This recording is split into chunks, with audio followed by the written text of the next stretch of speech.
This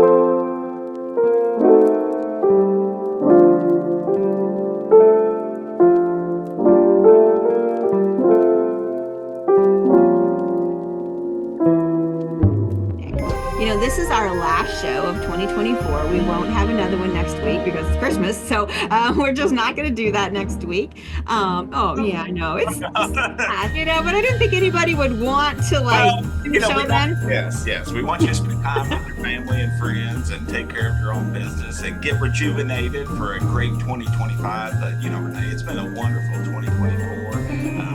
We really appreciate all of our viewers out there and our listeners. Thank you all for being a big part of the program this year. You gave us a lot of great suggestions throughout the year, and we look forward to more of those going forward. But we've got a great show for you all today. We're going to wrap up the year with a big bang, if you will. We've got Just saying.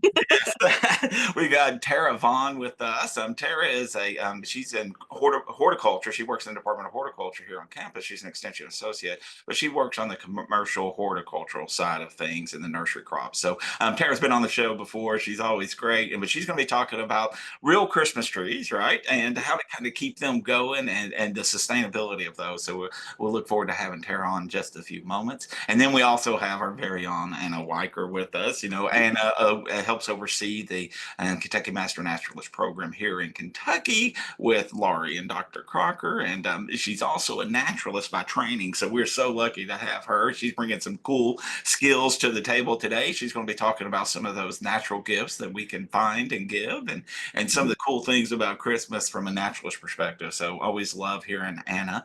If you all have questions for either Anna or Tara today, please use the chat function if you're on Zoom. And if you're a YouTube listener or a podcast listener, you can hit us up via email at forestry.extension@uky.edu. We can respond that way. But we're really excited about today's show. Renee, glad to be with you on this final show of 2024. Yes, so let's get started with this Christmas edition. Tara, if you want to turn your camera on. Tara, thank you again for being with us. Appreciate you talking about this really interesting topic. And I'd also like to publicly thank you. Over the years, I've gotten so many Christmas tree related from grower calls, and I don't really have a lot of expertise in there. And then your skill set coming in and being able to help our Christmas tree growers here in the state. Thank you, thank you, thank you. Greatly appreciated, and really looking forward to your presentation. Yes. All right, so I'm going to get started, and I think at some point we might turn my video off. We've been having some connection issues, so if I disappear, that would be why. But today we're going to talk about making your Christmas a little bit more sustainable by using real greens in your Christmas celebration. That can be a real Christmas tree, that can be a real wreath for your doors, that could be real garland in your home. There's a lot of different ways we can utilize real greens for Christmas, and I'm excited to talk about how and why using these real greens are so much more sustainable than I guess what you can call more mainstream or traditional usage of artificial Christmas greens.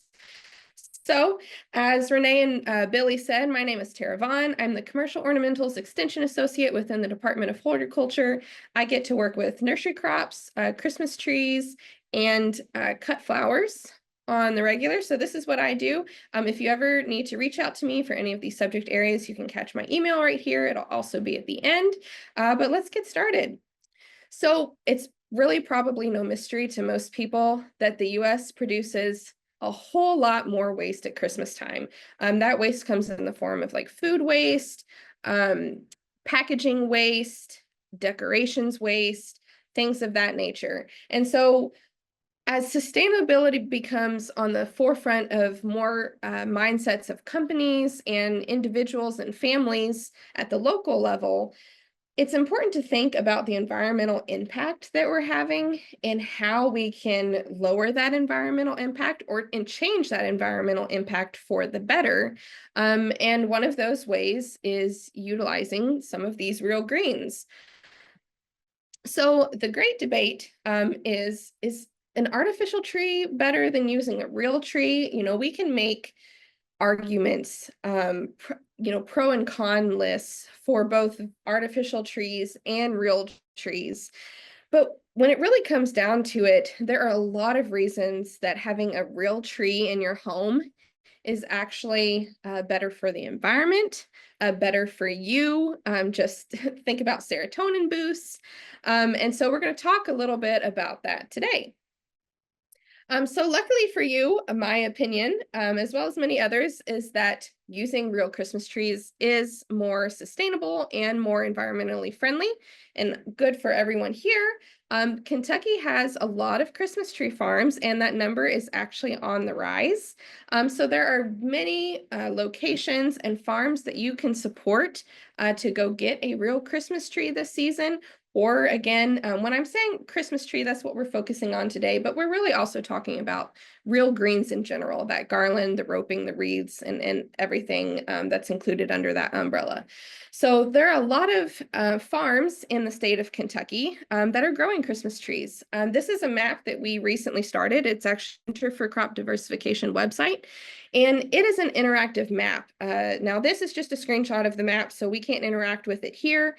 But this shows a list of Christmas tree farms in the state of Kentucky that are actively selling Christmas trees. So we have about 15 to 20 Christmas tree farms that are on this map. People, I do want to clarify that these are the ones that have just specifically indicated that they wanted to be on the map. There are other farms in the state that are selling Christmas trees that are not on this map. So always do a search in your local area to find one near you. But this is a good place to start.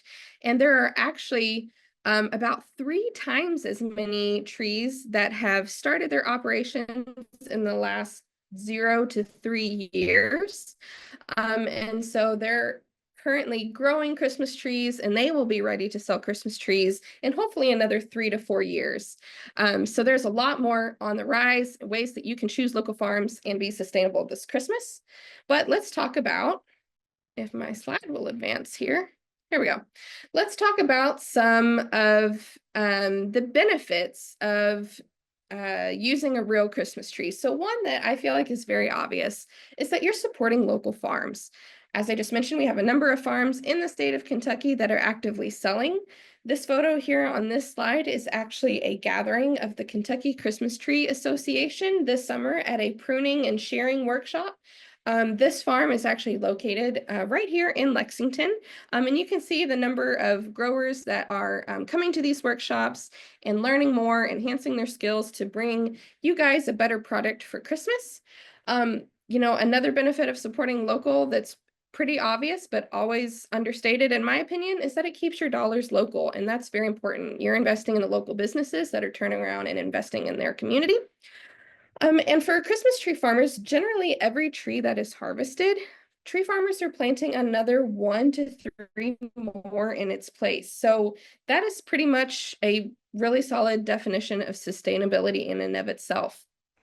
And supporting local farms by buying a Christmas tree that's grown right in your community actually greatly reduces the carbon footprint. And there's a couple different ways that we can look at that. One of them is that we're not utilizing the materials that are needed to make artificial Christmas trees. And about 10 million artificial Christmas trees are sold in the US every year, which is a pretty large number. And about 85 to 90% of those trees are actually manufactured in China. And so they've got to come all the way across the Pacific to get here. And, we're just talking about great carbon footprint with that. Support local and greatly reduce the carbon footprint. Okay, and then we're talking about the environmental impact of choosing a local Christmas tree. A lot of Christmas tree farms, and I'm specifically focusing on the size and the attributes of some of our wonderful Kentucky farms. Most of our Kentucky farms have anywhere from 1,000 to 7 or 8, maybe 9,000 trees growing on their property at once. Now, not all of those are harvestable in a given year. Some of those are first-year seedlings that are just being planted at roughly a foot tall or even less. And some of those are in the 6, 7, even 10 to 12 foot range that are harvestable for that year. But that's a lot of trees on a property. And so when we're talking about that many trees on a property, we're talking about a habitat for wildlife. We're talking about habitat for deer. And I know Christmas tree farmers, you don't want to hear that deer are living in your fields, because often we get damage to Christmas tree from deer, but it does provide a habitat from them. Lots of small animals, such as rabbits, squirrels, chipmunks, things of that nature, and birds, definitely birds. So a habitat for wildlife. And all of those trees that are growing, just like any other green living material, it's actively taking up carbon dioxide and other gases, and it's emitting oxygen. So it's providing, these trees are providing cleaner air for us, which is, a pretty obvious definition of environmental impact, good environmental impact. These Christmas trees are stabilizing the soil. It's preventing erosion on property that may otherwise be uncroppable. And when I say that, typically crops are not grown on property that is too sloped, simply because it's too difficult. But Christmas trees can be grown on sloping landscapes. And so having Christmas trees on sloping landscapes, one, utilizes the land, and two, it stabilizes the soil and can prevent erosion. And another really awesome thing about reclaimed landmine is that Christmas trees can be grown on it. So that's wonderful news for parts of eastern Kentucky and some of the mining areas that are in the western side of the state as well. I hope to be able to release some more. We're doing some work to use some of Kentucky's reclaimed landmine to grow Christmas trees on. And then we can also recycle your real Christmas tree. Most artificial trees are not recyclable, and that's for many reasons. A lot of artificial Christmas trees these days are sold pre-lit, and so the electrical components and the glass or plastic bulbs that are used in the Christmas lights, and just simply the material that the Christmas tree itself is made from, is not recyclable. And so every tree that is thrown away for whatever reason does end up in a landfill.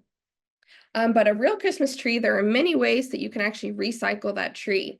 One is that you can donate it for fish habitat use in lakes or ponds. The Kentucky Department of Fish and Wildlife actually has several locations across the state that you can find one near you, and they have drop-off locations where they collect these trees, and they will do a number of environmentally friendly things with those, either donating them for use in lakes or ponds for that fish habitat, or recycling into mulch or compost. Some city and counties also have collection locations where they will take those trees and mulch them or add them to their composting facility. But if you want to keep your tree for yourself, a lot of people will actually set it up until it gets completely dried out, whether that is another few weeks or a month or whatever it might be. And you can use it for a bird feeder. Birds absolutely love conifers, and so you can set up some bird feeders in there and provide additional habitat for the birds in your neck of the woods. And then you can simply just cut it up and use it for firewood, or add it to your own composting facility you might have on your property. And then another thing you can do is you can actually replant your tree if you choose to get a ball and burlap Christmas tree. And it's really exciting because I have seen ball and burlap Christmas trees become so much more popular in the last few years. It's just another sustainable option that Christmas tree farmers are offering to consumers. But you can purchase a ball and burlap Christmas tree, bring it into your home. And so it's not cut. The root ball is harvested from the ground. And then after Christmas, you can either plant that tree in your own yard or your property, or it can be donated to reforestation projects in the community or around the state. I've seen a lot of people choose to get ball and burlap trees as well, simply to create more memories. They will take their ball and burlap tree and plant it in a certain location on their property and watch that tree continue to grow over the years. And it's a way to just have additional family memories and look back on Christmas's past and look forward to Christmas's future. So it's just an even more sustainable option.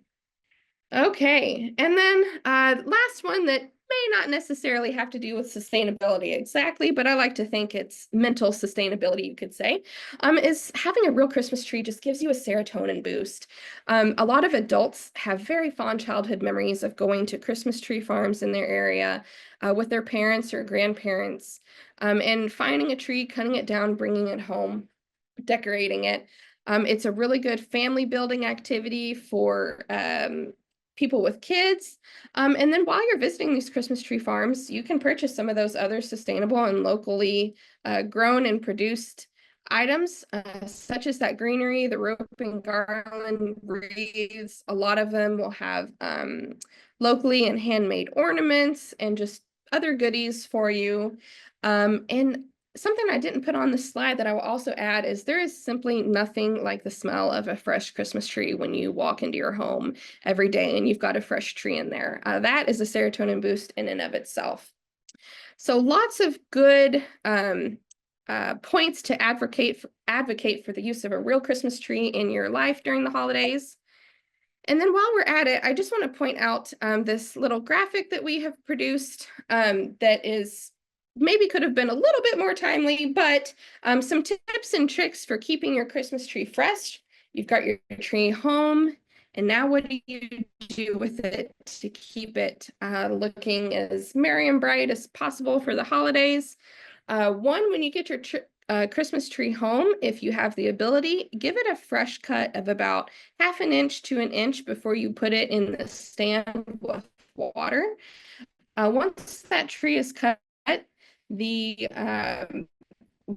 wound essentially starts trying to heal itself over and it will leak sap, which will clog up the water to keep that tree fresh. So give it a fresh cut and immediately put it in water. And then make sure your tree has a constant supply of water. Do not let that tree dry out because when you do, like I said, it's going to start gumming up with some of that sap. A typical 6 to 7 foot Christmas tree, which is what a lot of homeowners purchase, can actually uptake up to 3 quarts of water a day. So they really can use a lot of water. And if your tree is using a lot of water, don't take that as a bad sign.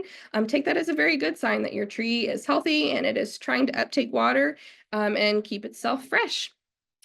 Another is to keep your tree away from all heat sources. That does include direct sunlight. So things like heat vents, space heaters, a fireplace, anything that's going to have airflow, and especially a warm airflow. Try not to place your tree near that to prevent premature drying out. And then another very, very important thing to remember is to make sure to always turn off your Christmas tree lights when you go to bed or before you leave the house. Now, this is true for artificial trees and real Christmas trees, but especially with real Christmas trees. As your tree does start to naturally dry out from being cut, over time, as we get closer to the Christmas holiday, it is more likely to catch fire. Now, that is not common, do not worry, but just as a safety precaution, make sure to always turn off your Christmas tree lights before going anywhere. So with that, that's all I have. I hope that gives you some things to think about when you're trying to make your holidays a little bit more sustainable and choosing real greens to use in your life. Awesome. Thank you so very much. We appreciate that presentation. I've always loved the smell, of a fresh cut Christmas tree. Yeah, we always had artificial ones at my house, growing up, but there's just something about that smell. Trees are the answer. Thank you, Tara. I love it. I really appreciate you hanging in there with us, Tara. It was a good presentation and a good reminder about all the great benefits of Christmas trees and trees overall. Really enjoyed it. Definitely. Thank you. Yeah. Thank you. Yes. You have a Merry Christmas too, Tara. Yes. Awesome. All right. So next up, we have Anna. Anna, if you want to turn your camera on. Yeah. Hey, Anna, she is going to tell us about different things, gifts you can get, last minute shopping if people are doing that right now, which I'm sure they are, Nobody's there. for your forest enthusiasts, or you can go out and make some stuff. So Anna's really crafty in that area, and so we greatly appreciate her joining us today. Yes, welcome. Anna. Yes, absolutely. Yeah, I'm always excited to come on From the Woods today, and I'm extra excited around Christmas time. I really enjoyed that Christmas tree presentation, and it kind of reminded me, like you, Renee, I've had an artificial tree, and one, I've had it for 900 years because I feel Right. too guilty to get rid of it because, like, you know, it's not green, it's not biodegradable. And two, I also buy 1 million candles that smell like Christmas trees per year. So I can make my house smell like a Christmas tree. So like I feel like this is the sign that I needed to like move past that part of my life and get a real tree next year. Oh, So Tara. There you yes, go. yeah, like she has converted me. I That was know. great. I Yeah. know. A convert. Um, yeah, so really, really cool presentation, and I'm feeling inspired for next year. Awesome. And I'm gonna scoot in here for my portion now that Sure. Tara's talked about the tree and talk about some presents that you can put under the tree. We're gonna do some that you can buy, purchase, and then some things that you can make, yourself at home with things that you probably have on hand or are easily accessed. Kind of now that we're getting down to the wire on the holiday season gift giving, right?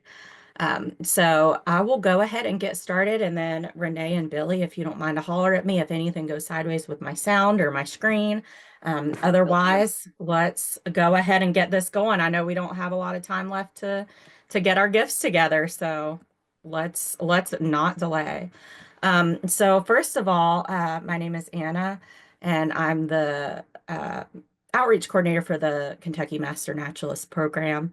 You can see my emails up on the screen there if you need to reach out about anything. And today we are going to be talking again about some of your holiday gift giving ideas for your naturey friends, family, coworkers, whoever it might be. And just bear in mind, of course, that even though I might be mentioning a few specific brands today, especially in terms of the gear and that kind of thing, books, it doesn't necessarily represent like a sponsorship or anything like that. I don't get any kickback for telling you to get a specific brand of anything or anything like that. Of course, everything on here is something that I've either had the opportunity to test out myself in the field, or I've heard from my friends, coworkers, whoever it might be in the field, that these are great items that hold up and do well, and that any naturey person would be happy to have. Um, so first up, I have to bring up something that is a little bit less tangible that might be a good option, especially again, as we're getting down to the wire. This is something that you can just get on the good old internet and buy for, the person in your life that might be into this. There's options all across the board. If you have someone who has special interests, you might look into some national organizations. Obviously, I just put up a couple examples here: National Audubon Society and American Birding Association memberships. But if you know someone who's interested in bugs, someone who's interested in forestry, someone who's interested in, habitat improvement on their land, like there is an organization and a newsletter, a magazine, whatever it might be, that is going to be the gift that keeps on giving all across the year if you get that subscription for them. Um, of course, you can also get them involved closer to home. I just threw up a couple on here. There's so many amazing options. Again, like depending on what you are interested in, your loved one is interested in, there very well could be a local or Kentucky-based organization or membership that they might be interested in getting involved with, and you can facilitate that for them. So of course, we've just got a couple up there: Kentucky Woodland Owners Association, Kentucky Native Plant Society, just a couple examples. I had to pop Kentucky Wild on there, which is a program through the state Fish and Wildlife Agency. And it's a program that helps support like non-game species, so species that might not get like necessarily like direct monetary benefit from the purchase of fishing and hunting licenses. So like our endangered mussels, our endangered fish, birds, whatever it might be. Kentucky Wild is a really cool program with some amazing benefits that you can sign folks up for. And I will go ahead and say, again, not sponsored, but they have the coolest, most beautiful merch. So We always love to support Kentucky Wild over here. And then if you have friends or family that um, routinely hike or get outside at a local park or green space that requires a fee for entry. Obviously, that's not all parks, but many parks rely on the fees for entry, annual memberships as, part of the way that they sustain themselves financially. So if you know that they love to go hiking at such and such a park and they're there all the time, why not grab them an annual pass and, support that park and save a little bit in their budget. Um, State park gift cards, state parks might not be charging for admission, but I, for one, know as a naturey person, if you get me a gift card for a state park, gift shop, I will be getting all the field guides that they have. Um, and then maybe if for your well-traveled friend or family member, a national park annual pass is very cool. Obviously, national parks are not something that are on our radar quite as much in Kentucky, although of course we do have the lovely Mammoth Cave. But if you have friends and family who are, traveling types, no one can say no to a national park annual pass. For the person in your life who has a little bit of land, whether that's a ton of acreage that they're hoping to improve or whether that is a front yard. I noticed that my little text up there just says help your friend, which is very generic, but somehow it cut off the rest of it, which is help your friend improve their habitat. And a great way to do that is to hop on over to the list that is helpfully provided by our friends over at the Kentucky Native Plant Society, where they have compiled an incredible database of the native plant suppliers and service providers in the state of Kentucky. So obviously I can't vouch for or speak for all of the providers on this list, but I know that there are some on there that provide gift cards. This could be a great option if you know somebody who's maybe looking into installing a pollinator garden in 2025, or somebody who's looking to remove some invasive species on their land and replace them with some native species, some native trees. I'm sure that they would be so thrilled and excited to be able to start planning that habitat improvement project if you were to snag them a gift card by some of our lovely local native plant suppliers here in the state of Kentucky. And again, you're keeping, just like Tara mentioned with the tree farms, you're supporting folks who are doing great work. You're keeping those dollars local, and you're getting some native plants in the ground. And it can be an involved and expensive endeavor to do native plant habitat improvement on your property. So I do encourage you, if you have anyone you're shopping for, and no judgment, if you're shopping for yourself, get yourself a native plant gift card. You could hop over to this list with the Kentucky Native Plant Society, check out the database, and see if there's some good native plant nursery options you might be able to grab some gift cards for. And I can drop this link in the chat if you're watching live here at the end, or you can just go to, I think it's KNPS native / knps.org native plant suppliers service providers. I thought about compiling a list, but it would really be reinventing the wheel, because Kentucky Native Plant Society did a great job for us already. So check that out for sure. We're going to touch a little bit on gear, and then we're going to get into some things that you can do, by yourself, free, cheap, foraged, all natural, all green gifting ideas. But I do want to touch on some gear, because I know this can be definitely something that you might be hoping to get from your own list, or maybe that you're shopping for somebody else, the outdoorsy person in your life. Optics is always a big one that I find people ask me about as far as what they should purchase. Whether they're purchasing it for themselves or someone else. And this is a difficult present, I think, to buy, but I wanted to include it on here because it's so popular. For starters, you really have to spend a little chunk of money, I think, to make it worth it. So cheap binoculars are really, truly, you do get what you pay for. And I would definitely expect to, reserve this for the person on your list that you're going to be maybe spending a little bit more money on getting them a larger present, because it's really not worth it so much, generally speaking, unless you are paying in that low to mid 3-digit range. I love to be able to head to somewhere in person rather than buying binoculars online. There's optic retailers that specialize specifically in like outdoorsy, hunting, fishing, birding, whatever it might be. Outdoorsy optics, or, like Wild Birds Unlimited, you can go there and you can actually try binoculars, out yourself before you purchase for someone. You can get some customized advice like, what's a good binocular for my friend that has glasses? And then you're not kind of stranded in the wilderness of the internet, um, looking for, what might be best in the reviews. Um, so again, unless you're really spending a lot, I would avoid binocular models that have add-ons like night vision, built-in camera, built-in zoom. Those can definitely like hook you in. And I've been there, it seems really cool to be like, oh, I could go, look for owls in my woods at night with the night vision. But generally those things, again, unless you're spending a ton, can be a little bit like gimmicky and possibly compromise the quality of the binoculars, and really are not worth spending extra on getting them, sort of in the cheap version. So as stripped down a model as possible is really what you want to be looking for. If you're buying them for somebody who might have concerns with holding their hand steady, especially, aim for those lower magnifications.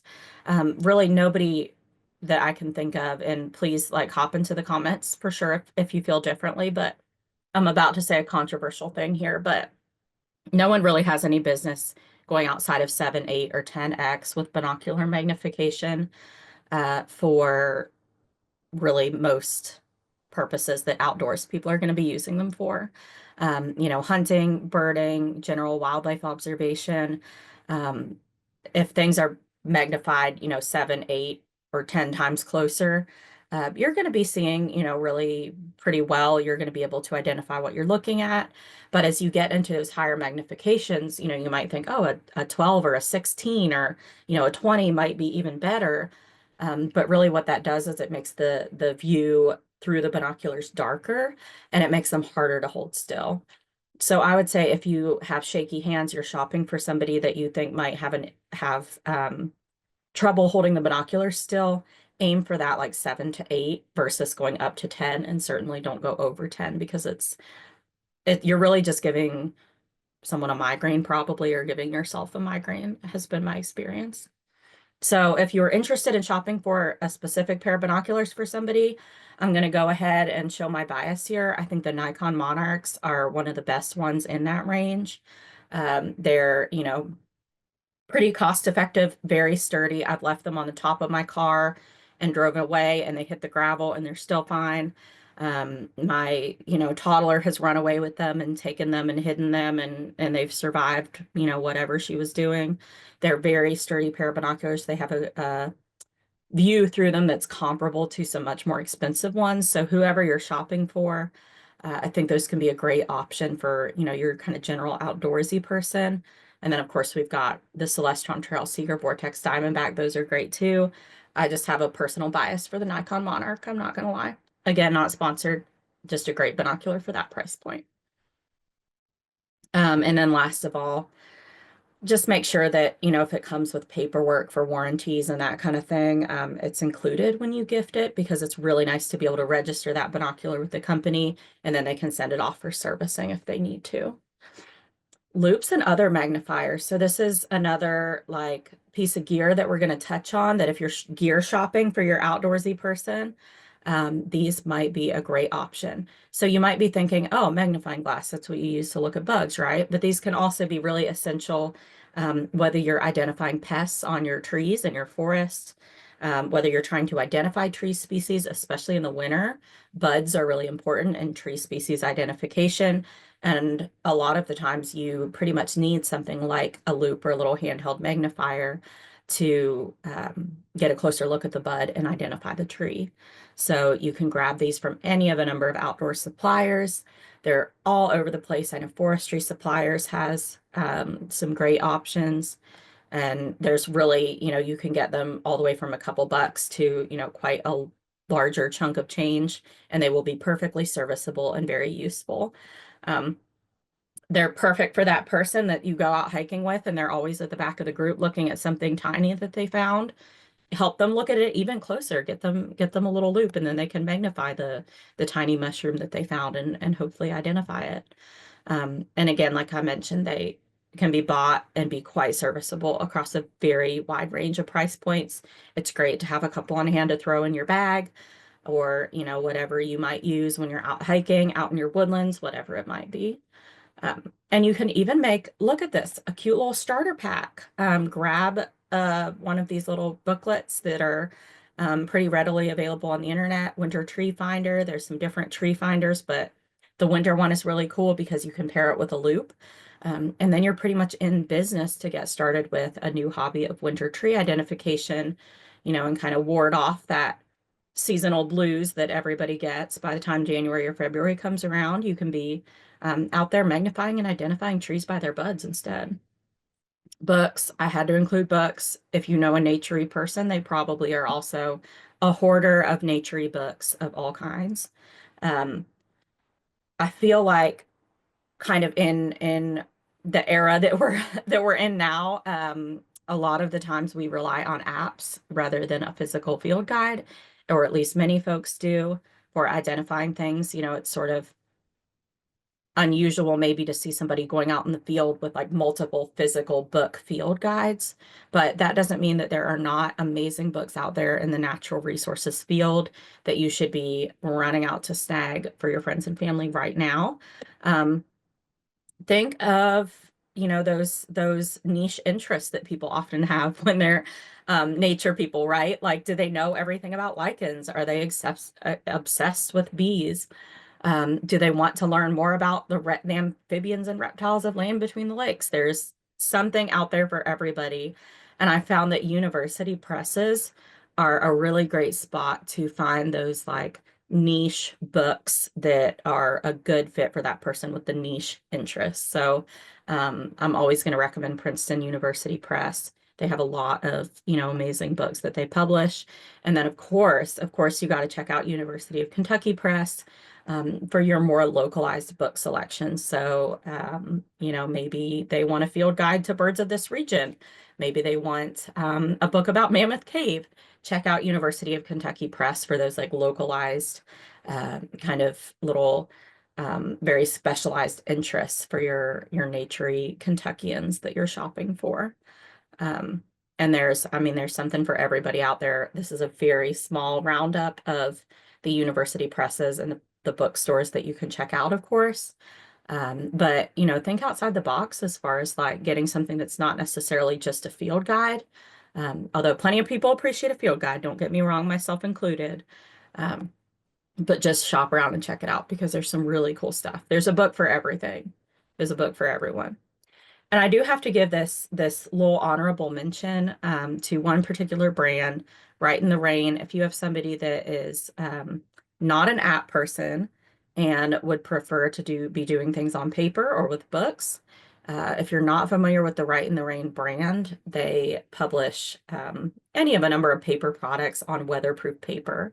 So if you have friends who are out in their woodlot, working on whatever it might be all the time, if you have birder friends, outdoorsy hikers, whatever, they have all kinds of paper products that they print on this weatherproof paper. And when I say weatherproof, I have yet to destroy it. And I've been using Right in the Rain products for many, many years. So this is a great option if you have an app free friend or somebody who likes to kind of go maybe a little bit old school with logging their information. So we're gonna close up real quick here with just some ideas for simplifying your gift giving and keeping it super green, and keeping, kind of that consumption to a minimum. So if you are not interested in buying, if you're interested in crafting, this portion is for you. We are going to talk about a couple things that you can do. Just getting out into the woods and doing some foraging, maybe supplementing with some items that you might already have at your house or at your local grocery store, and doing your gift giving that way. And of course, we have to tie it into a Kentucky Woodlands theme. So First up, this is a real easy one to make, and I love making them because you can make it in bulk. You can make one for everybody on your list. You can make cute little baskets. Tons of different options for making this. But if you're not familiar with a simmer pot, it's sometimes people will call it stovetop potpourri, and it's basically you're just a bunch of ingredients or spices that you'll dump together in a big pot of water and have it simmering on your stove, and it will make your house smell like magical woodland Christmas. And also get you some of that, water in the air and the dry winter air that I know we all need right now. Um, so to make the pine simmer pot, again, easy to make in bulk. You can get your kids to help, very inexpensive or free, depending on kind of what you have accessible to you right now. And my favorite part of this, I kind of come from an interpretive background. So if there is an opportunity for me to share tree facts with people, I'm going to take it and I'm going to run with it. And I feel like there's probably some folks on here that feel the same. We are passionate about woodlands and trees, and that's why we're here. So these can be a great opportunity to share tree facts, as you'll see here in a minute. So to construct a simmer pot, a little simmer pot gift bag, you will need some spices, and cinnamon and cloves. Really, you could get away with just those. They have a very strong, they have that Christmassy smell to them. Some dried orange slices to make it a little pretty fancy. Something to put it in. You can use little jars, or you can use small bags like sandwich bags with the zipper cut off. Then we're going to use ribbon or string to tie it after you pack all the ingredients in there. And then you'll need something to make your label. If you're crafty, you might be able to do it by hand. Even if you're not crafty, heck, who knows? Make a nun crafty label. Make it your own. Use your imagination. But you can also print them, and I'll show you the label that I made here in a minute that I'm happy to send to anybody should they so request it. And you can just reuse it for your own purposes. And then you need a pine tree, asterisk. We'll get back to that. And then you can also forage for other items to add, asterisk. We'll get back to that. You can see this one. I'll just zoom back here real quick. This one that I made the other day has multiflora rose berries in it, and those don't really add a smell. It just is kind of a little, like visual, interesting touch. And I was clearing out multiflora rose on the corner of my property, so I had a bunch of extra. But let's get into real quick the pine tree species, the species you can use, and the foraging side of things. So of course we do got to talk about safety if we're doing anything that we're going to be like dissipating into the air or that might come in contact with skin or something like that, right? We don't want to be sending anyone to the ER for Christmas with our presents. Generally, pines are considered non-toxic. Of course, be aware if you know someone that's violently allergic to pine trees, this would not be a good present for them. But you need to be sure that you're accurately identifying anything that you use and do some research to ensure that it can be safely used in the way you use it. So you don't want to put something in water and boil it, and simmer it and have it, dissipating into the air and potentially causing allergic problems with somebody. Unfortunately, a lot of our beautiful Christmassy plants, native plants, have some toxicity concerns that might, range from mild to less mild, but probably are not a great thing to give somebody anyway. Of course, here at the bottom of the screen, we've got from left to right our beautiful Eastern red cedar. We've got the American mistletoe and then American holly, which are all beautiful evergreen plants that we have here in Kentucky that I would not necessarily recommend that you add to your simmer pot or to any other present that you're giving folks. So assembling, definitely not rocket science for this one. That's what makes it so great to do with kids and in bulk. Just do, a little experimenting with what all you want to include. Pop a twig of pine. You can dry it or not dry it beforehand into a bag and add a couple orange slices, put a couple, little spoonfuls of whatever spice you're using in there. I would recommend whole spices and not ground spices because otherwise it can be kind of messy. And, they can overwhelm the smell of the pine. So I would go heavy on the pine and kind of light on everything else. And then if you want to get extra crafty, you know, why not go full Pinterest and put a little sprig of pine or a pine cone or something, and tie it, you know, tie it shut with a ribbon and tuck that in there with your little label.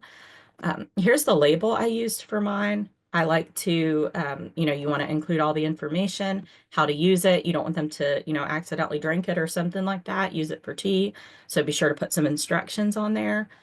And then on the flip side, we got to include some Eastern white pine facts. So, you know, this is a great opportunity to sort of tie in a Kentucky woodlands theme. Again, the Eastern white pine is the species that I used for this one, but, you know, you can personalize it to what you have available. Eastern white pine is just generally great for crafting because it's, you know, rarely causes toxicity concerns or anything like that. Um, so, you know, just on the flip side of that label here, I just have it so you can, you know, include some facts about the pine species that you used. And, you know, people can get educated about Kentucky native pines at the same time that they're enjoying their house smelling like delicious Christmas woodlands. Next up, you can also craft some Christmas pine cleaner. Now, giving somebody a cleaner for Christmas, you have to make the judgment call yourself if that is a good idea in whatever, you know, relationship that you're in with that person. You know, it might not be the first thing that comes to mind when you think of a Christmas present, but this is like a cute cleaner. Okay, this is not Pine Sol. You're not just giving someone some Clorox. This is a cute little addition to a Christmas basket and another super great way to share even more tree facts. So to assemble the pine cleaner, again, very easy, just like the simmer pot. You'll need a pine tree. Again, refer back to those safety concerns, and then any other scent that you want to add. I have found that like a sprig of fresh rosemary works really well, and then dried citrus peels, so dried orange peels, especially work really well. You don't want to put things in there like cinnamon sticks that are going to disintegrate and cause a mess, because this is just going to be like sitting in water or sitting in liquid for an extended period. And then you want to have, you know, your disinfectant base of choice. So that could be ethyl alcohol, isopropyl alcohol, you know, like the medical, like first aid alcohol. You can use vodka or white vinegar. Do bear in mind that these are not going to have like the disinfectant properties of, you know, your Clorox or something like that, but they're perfectly serviceable for, you know, a nice, cute little like multi-surface cleaner. Then you'll need a spray bottle or glass jar, very easy to come across if you don't have extra in your home.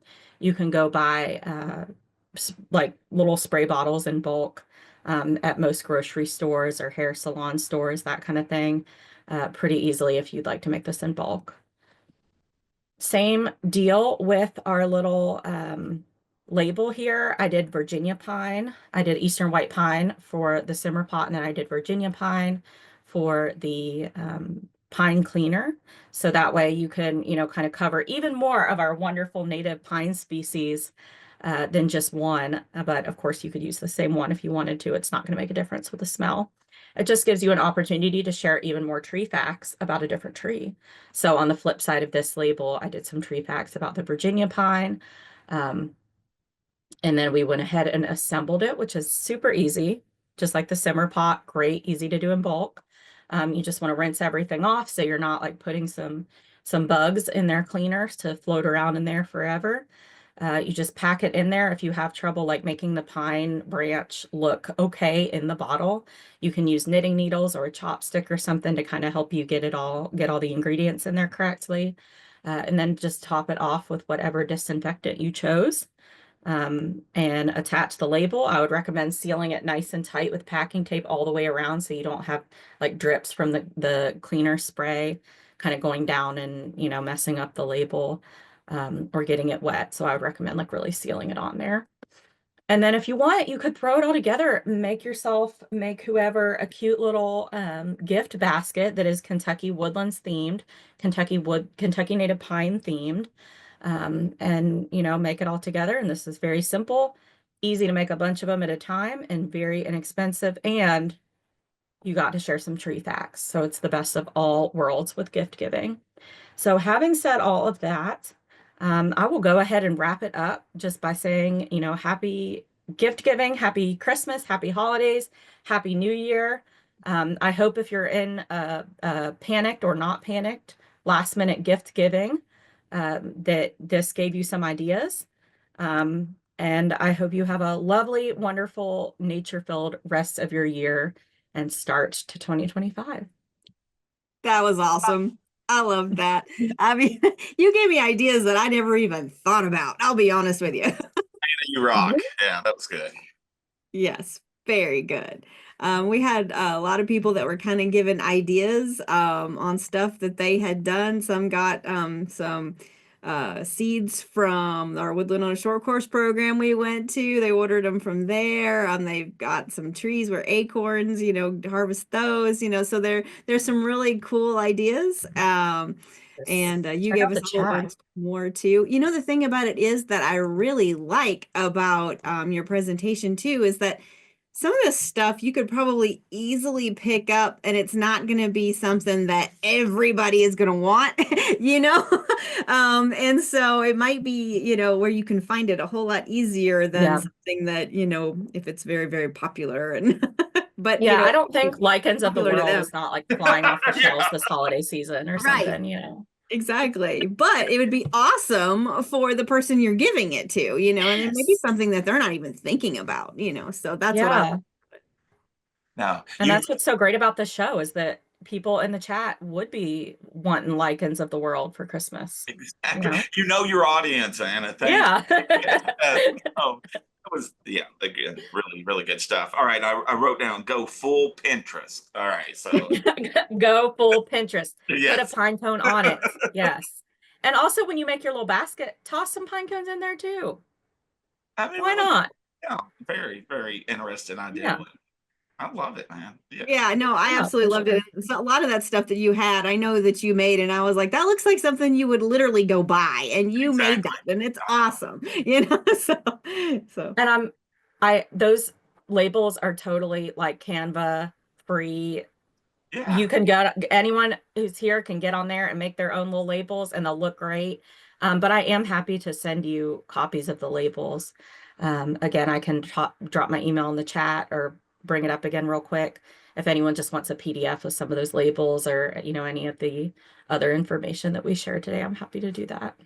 okay. So I guess we do need to give some people advice too, though, but don't go out and, just picking off anybody's tree or I That's don't know. not a good Yeah. Christmas present to your Either neighbor. in your Yeah. own property or where you have Yeah. permission to be. Mhm. Thank you. Right. Yes. No, Yeah. I'm don't sure some don't be places, causing, yeah. some parks you might be able to ask, and I don't Yeah, know. many Like, of could you them pick don't up like you to pine remove cones? I stuff. don't know. Yes. Yeah. Yeah. I Yeah, don't make know. The sure thing you I love, oh, I'm sorry, Billy, I just Okay. know. totally You're good. talked you over there on the Zoom.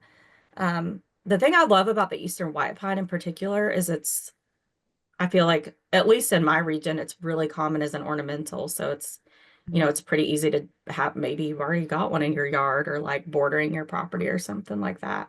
Mhm. But I'm very fortunate that I was just kind of able to go wander around and find a few different species of pines on my property and we, whipped up some Christmas cleaner but yes, definitely check rules, boundaries, regulations. You don't want to get like a Christmas trespassing citation No Christmas doing that. whammy. Yes. No, no, don't do that. Yes, very Right. important. Good to mention. Right. All Good right. call. Thank you, Anna. We greatly Yeah. appreciate Look forward to that. having you back again. Yes. I know y'all have got a bumper crop of master naturalists for 2025 too. So it should be Yes, we're so excited. I don't even like, it's we're gonna have an awesome. amazing year.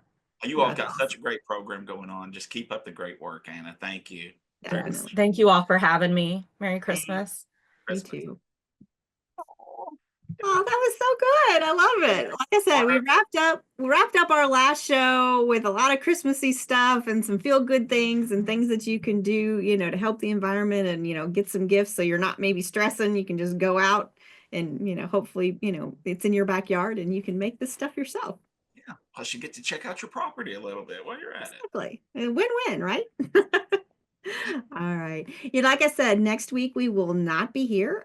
We will be And celebrating yeah, Christmas. actually 2 weeks, right? January Yeah, 1st. yep.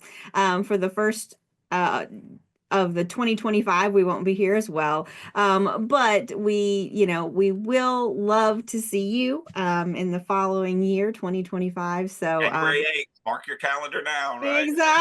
exactly.